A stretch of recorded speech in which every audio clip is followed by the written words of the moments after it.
Well, the comforts of Morocco are now well behind us. We've come down the last valley. We're beyond the last protective arm of the Atlas Mountains. Ahead of us is 1,000 miles of sand and stone. And unlike Morocco, the Sahara is not welcoming.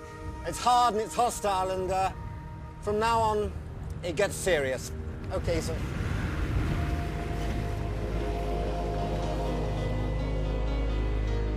South and west of Morocco lies the disputed territory of Western Sahara. It was once a Spanish colony, but when they left in 1975, the Moroccans moved in. Those inhabitants who didn't want to be Moroccan were forced to flee. They were given land near Tindouf in Algeria for 4 temporary refugee camps, which is where they still are, over a quarter of a century later.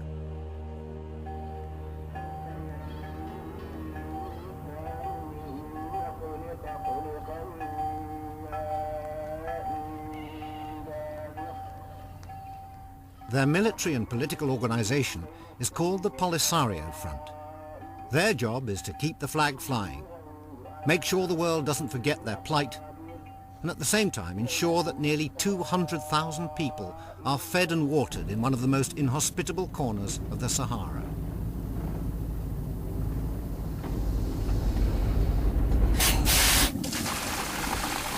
The nearest water supply is 16 miles away from the camp. Over the centuries, this water has filtered down from the Atlas Mountains to fill huge underground reservoirs.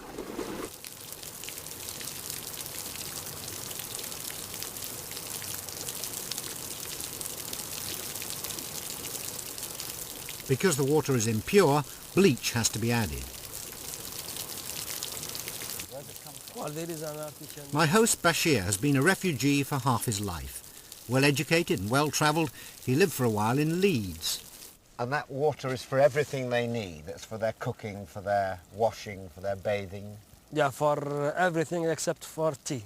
Yeah. Because this is a little bit salty tea, so it's relatively salty tea, so it's very good for cooking, for washing, for everything, but not for tea, because tea needs a very good water. And it needs water. Unsalty water. Unsalty water, where exactly. Where does the tea water come from? Well, from another well, which is very, very far from here, and you can't see it. How far? It's about something like 50 miles. 50 miles? Yeah. For a cup of tea? Yeah. The tankers shuttle back and forth across the desert, day in and day out. Without them, Smara camp would die of thirst.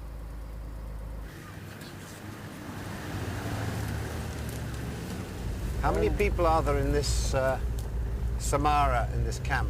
Yeah, in this camp it's the second largest camp of refugees, and we have here something like 40,000 people. 40,000? Do people have to pay for their houses here? Do they have to pay any rent or anything? Absolutely nothing. But education is free? Education is free, health is free. Water? Transportation. Yeah. Each house has a tent, I noticed. Yes, yeah. Yeah, it says the fact that we keep the tents here, it's very symbolic. It shows, it shows that we always have the desire to go back to our country, that this is not our definitive land or homeland or something like that.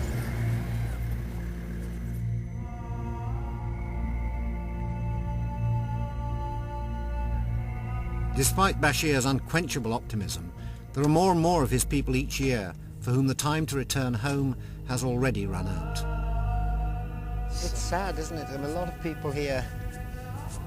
I don't know how many are in this area, but they must be people who've all died outside their own country. These are all exiles, really, aren't they? Yeah.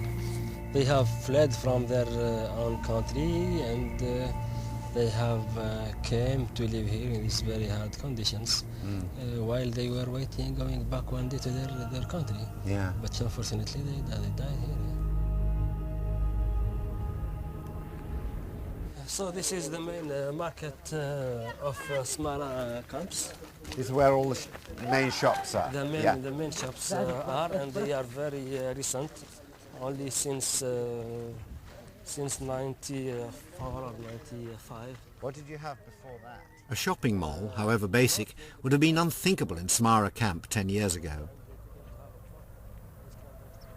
Recently, the Spanish government agreed to pay pensions to those who'd once served in its army. This has given some of the refugees enough money to start their own businesses. I need sort of 2 bottles of water and some dates.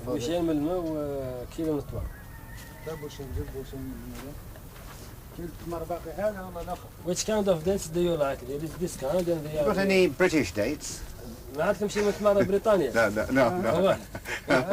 The best. I'll take it for recommendation. Some Sheffield dates. Sheffield dates. You know about those. Have you been to League? Okay. The only meat I've eaten for the last 3 days is camel. I suppose this is where it comes from. How much is a camel's head? بكم ينباع؟ ها؟ 400 Algerian dinars. 400 Algerian dinars. How much is that in sort of... In pounds, almost 4 pounds. 4 pounds? Yes. That's not bad. Do you boil it? And yeah, we put boil in it, water? but it takes a lot of time, something like 3 hours to 4 hours to cook it, because it's not the best part of the camel.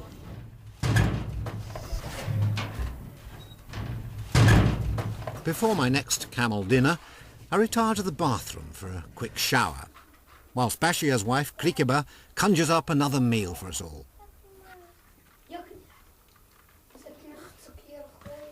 Sadly, the hot water isn't working.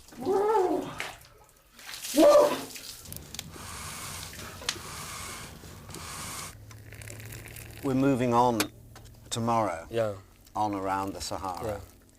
And one thing I remember about Samara here, I mean, apart from the way you've looked after us, which is magnificent hospitality, Thank you. is that it's a very well organised, very well run town. And I keep forgetting it's a camp, and it's not a town, it's a refugee camp. And you are, you know, to all intents and purposes, refugees. Your children have never actually seen the country in which you were born and brought up in.